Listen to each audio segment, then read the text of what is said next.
sure they're... Now a chance to check out our starting lineups. First for Dallas, Calderon is out there with Ellis. And it's Samuel D'Alembert manning the middle at the center position. Then there's Marion, and it's Nowitzki in a power forward. And looking at the Bulls, D. Rose and Jimmy Butler, the backcourt. And down low, the two-time NCAA champion at Florida, the 6'11 tornado of energy and effort. It's the big man, Joakim Noah. Then it's Dang, and it's Boozer in at the 4 slot. It's stolen by D'Alembert. One-on-one fast break.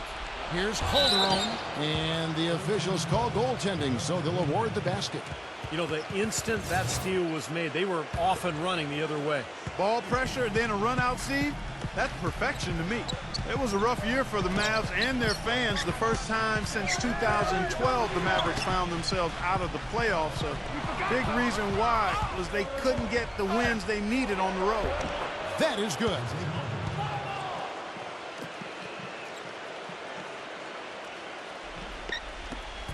Now here's Butler. All right, let's go over to the sideline with Doris Burke. Kevin, earlier I had a chance to speak with Rick Carlisle. He said a big key for them will be containing Carlos Boozer offensively, adding, he's a player who can spread the floor with his jump shot or take you down the block, and it's tough to match his strength inside. Defensively, they'll look to keep length in front of him and limit his offensive rebounding. Sounds like a good game plan, guys. We'll see how they do it. Great. Thanks for the report, Doris. And back to the Mavs, 17-24 record on the road. You know, Steve, their struggles as the visiting team, you know, one of the reasons why they were only a 500 team on the season at 41-41. And even though going 500 isn't a bad year for most, it is when you're the Dallas Mavericks and you're used to playing in the postseason. This was the first time in a long time, in forever, that the Mavs didn't end up in the playoffs. And Samuel D'Alembert picks up a foul. That's his first foul. Second team foul. We've got 1:28 left to play in the first quarter.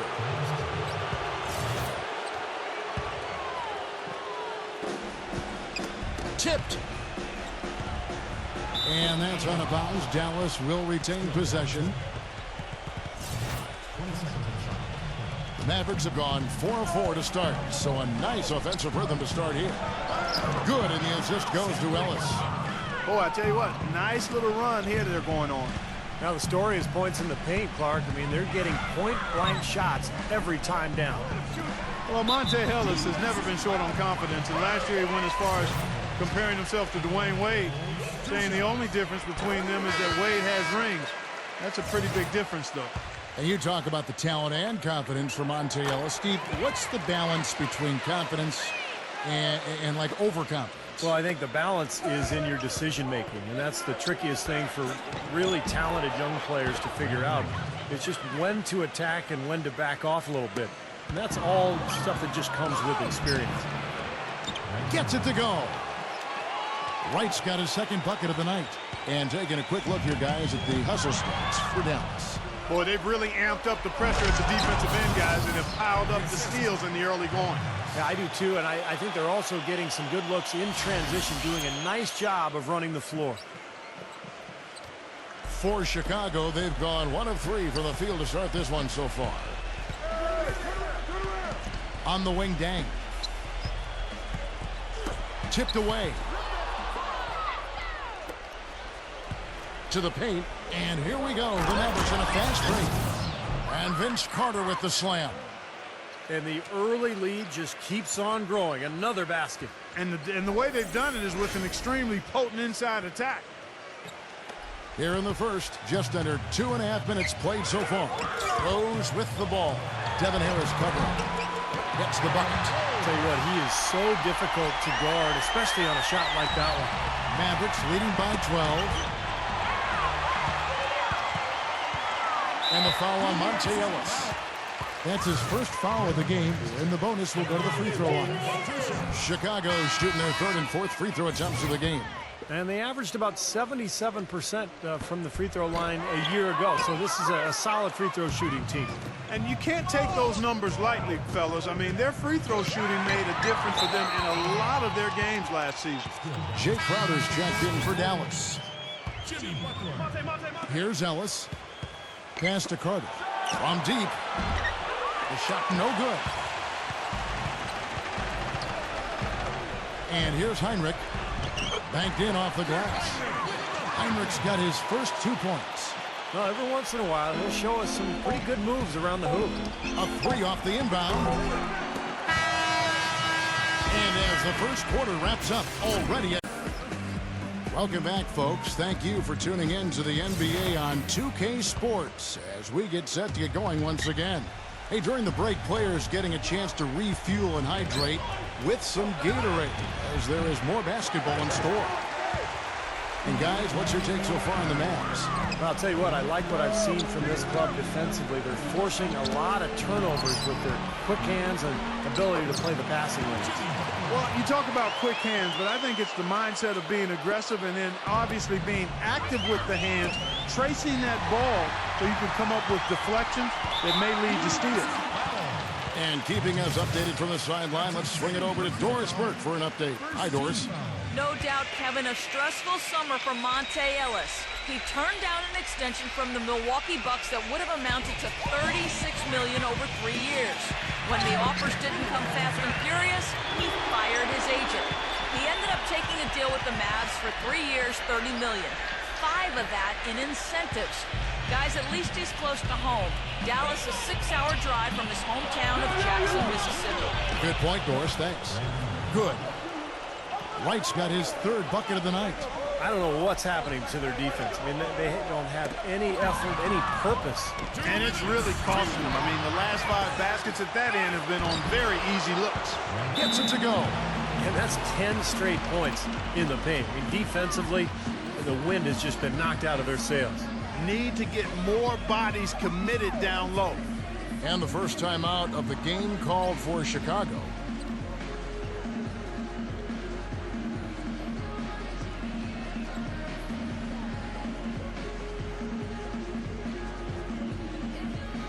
And some changes here for the Mavericks. Samuel Dallenberg, who's checked in for Wright. Blair comes in for Jay Crowder. And Ellington is subbed in for Monte Ellis. People have talked about the defensive renaissance in Chicago as a big part of their turnaround, and that's accurate. Thibs has done wonders for this team defensively, but another aspect is that they've had one of the deepest benches in the league the past few years, too.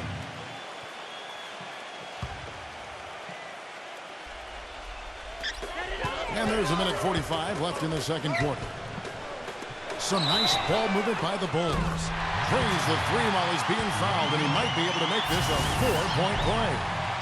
Go back to what you said, Clark, about Chicago. It is a credit to them that they've been able to constantly add or draft talent that is ready to step in for him, and Steve contribute off the bench. Yeah, no doubt about that. You think about Taj Gibson, a late first-round pick. Jimmy Butler last year really emerged as one of the best young players in the league. Great story. So terrific job by the Bulls front office in figuring out which player to take later in the first round. Heinrich hits to Boozer, and Vince Carter picks up a foul. That's his first foul of the game, and the bonus will go to the free throw line. Well, this guy has a huge bag of tricks that he can dip into on the low block. He's really mastered an array of complicated moves. And that makes him a splendid, supreme scoring threat in the post. I mean, he baits the hook, and the defenders almost always are biting. It's a beautiful thing to watch. You know, in one of the more compelling postseason stories, the question about when the Bulls would bring Derrick Rose back just continued to hover around the playoffs. Ultimately, just never happened. Here's Rose. And blocked. Ellington the pass to Dallenberg. That try by Carter. It's tipped. And that's out of bounds. Dallas will retain possession.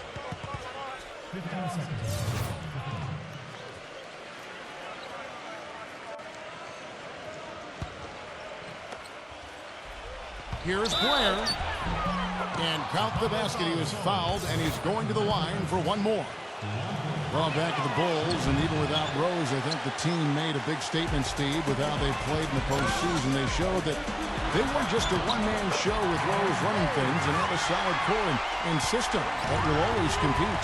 Well, it's the second straight year that the Bulls have essentially been without Rose in their playoff run due to injury. And so I think Chicago fans are kind of wondering what exactly the roof is for this team, the ceiling, if you will. Let's hope that Rose stays healthy this year, so we'll find out.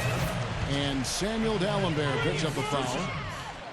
So that will be his second foul of the game. We're in the bonus, and we'll go to the line to shoot two. Dallas usually does well against the Eastern Conference, and even in a year when they were struggling, that still was the case. The Mavs posted a 500 or better record against every division in the Eastern Conference. Dallas did finish 41 up and 41 down on the year, with 17 of those wins coming, Steve, against the East. Not a bad mark for him. And you'll remember last season, it was in March when the Mavs started gaining a lot of ground and kind of put themselves into playoff contention. And a lot of those wins that month came against Eastern Conference teams. For Chicago, they have shot just above 55% of the line, going 5 of 9.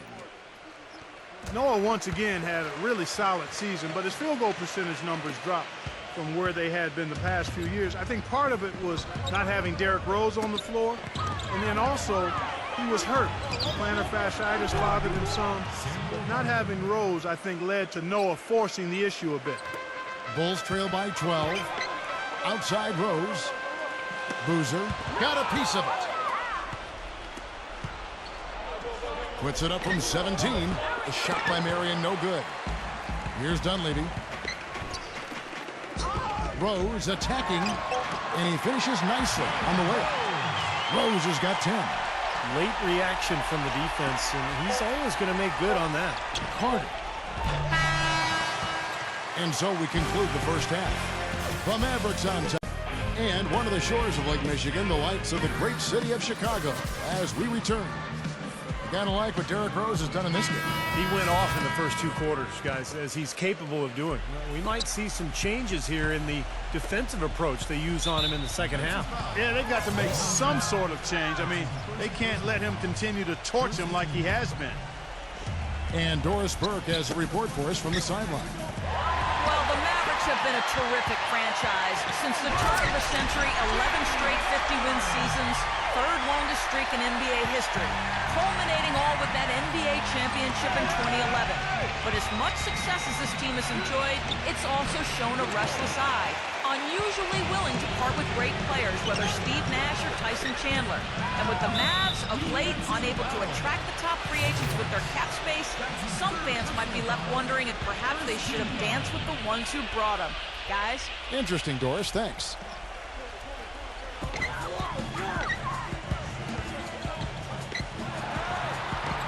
Soft touch off the glass. Rose has got 12 points in the game. Mavericks leading by 6. Boy, I tell you, the Bulls showed how resilient they could be without Derrick Rose last season. They played competitive basketball, but up against the Western Conference, they just didn't quite have the same punch. Got beat up pretty good out west. And back to the Bulls against the West. Not sure what exactly their shortcomings were, but in the end, Steve, they were only able to win 11 games out of the 30 they played out of conference. You know, the Bulls were a team that could win games on grit and toughness, but the West was a lot more talented last year than the East. And so some nights Chicago just kind of ran into reality, and they didn't have enough talent to deal with some of those Western teams. Deflects the pass. Stolen by Rose. It's 3-on-3 on the fast break. And it's sent back by Nowitzki. Ellis dishes to Dalembert. Goes straight through the defender for the dunk. Draws the foul. He'll go to the line. They get Luol Deng. You know, I wouldn't be surprised to see them double up. Agreed with Ingle. Well, welcome back as we get set to start the fourth. And a breakdown here, guys. The hustle stats for Dallas. Well, it's been an outstanding game for them in the open court. Their fast break point can really stand out. And the other thing they're doing is they're forcing turnovers and then converting those miscues into points at the other end. Now here's Rose. He kicks it to Butler. Sinks the triple. Butler's got the fourth quarter started here with a bucket for the Bulls. And this game is really heated up. I didn't think it could get any more high scoring than it already was. Well, there's always room for more offense, Steve. You know that. And the basket by Harris. They are owning the lane right now. Every one of their last 10 points has come either at or near the rim. Great looks in tight because they're finding lanes to the hoop whenever they want them. Monte Ellis, he's checked in for Dallas. Rose passes to Deng. Fires for three. Here's Noah. And terrific work on the offensive glass, and he picks up two. Nothing too fancy, just simple execution. That's getting the job done when they need to make every possession count. I agree, Clark. They need stops, and they can't afford any wasted possessions. Those inside shots are really high percentage looks. Hooked away. It's stolen by Dallenberg. And there's the call by the official. They'll count the basket here following the goaltending call. He got there late, but you do have to like the aggressiveness to go after the block. But that one's going to count. Fans don't like that call one bit. Well, the officials got an earful as a result. Dirk Nowitzki, he's checked in for Dallas. Marion comes in for Jay Crowder. Mavericks making a switch here. Harris is checked in. A moment to check in with Doris Burke. Doris? Thanks, Kevin. Tom Thibodeau had some words for his team in that last huddle. He loved the work they were doing on the interior, saying, listen, they've got no answer for us inside, and we're not going to let them off the hook now. Keep pounding it down low. Thanks again, Doris. Here's Rose. After the made shot from Gibson. And it's going to be a goaltending call here, so they'll count the bucket. He didn't get to that one quite in time, Kevin. Those can be tough to gauge sometimes. Ellis outside. 11 feet away. And he'll shoot free throws here. Clearly fouled on that shot that time. The whistle blowing. And there's the call. Chicago the foul. He drops the first one, and that makes it a 7-point lead. So he gets them both, and it's an 8-point game. There's 1:38 left in the game. And Dirk Nowitzki gets the whistle that time. That'll be his second foul of the game. There's a minute 34 left in the fourth quarter of this one. It's tipped and stolen by Nowitzki. Careless play there. You've got to avoid those kind of turnovers. Yeah, you really do, Steve. I mean, those really take a toll on you. They deflate any kind of rhythm you're trying to build. Terrific job that time defending at the rim. I mean, it's not an easy task stopping that fella when he's headed to the bucket like that. Good job. First free throw is good, and that narrows the gap to 7. And a tough break is his second attempt at the line. No good. Not nearly as productive a trip to the line as he'd have liked. They need all their free throws to go down at this point. No challenge from the defense there. Clark could have put that one through any way he wanted. And I love the choice there, partner. Going hard to the hoop for that throwdown. Yeah, that's invisible defense leading to a very visible finish. He doesn't hit the first, and that was the one they really wanted. He's got one more, though. He's able to hit the second one, and that'll push the lead to double digits. There's 57 seconds left in the fourth quarter. Rose from beyond the arc and then some. You know, he's knocking down his shots today, but it hasn't really translated to the scoreboard yet. Harris dishes to Nowitzki. And good coming on the assist from Devin Harris. And the Mavericks lead by 9. A serious game-clinching run. They've taken off here. Impressive. No backing off. What a surge at the right time. Deng with the bucket. Boy, they've come out of halftime just smoking hot from behind the arc. Hey, trust me on this one, partner. They are going to continue to let them fly. And every point they get now puts them one step closer to the W. If they're not there already, Steve, just a tremendous all-around game of basketball they play. They get it back. Goes back up. Yep, right through the net. And over 2.5 minutes in the books here in the fourth. And that's an intentional foul. Good on the first, and that makes it a 7-point lead. And the Mavericks will go for a different look here. Second one is good, getting both at the line, and it's an 8-point game. Time called here. The Bulls decide to talk it over. They're behind by 8. 23 seconds left to play in the final quarter. Dewan Blair. He's checked in for Brandon Wright.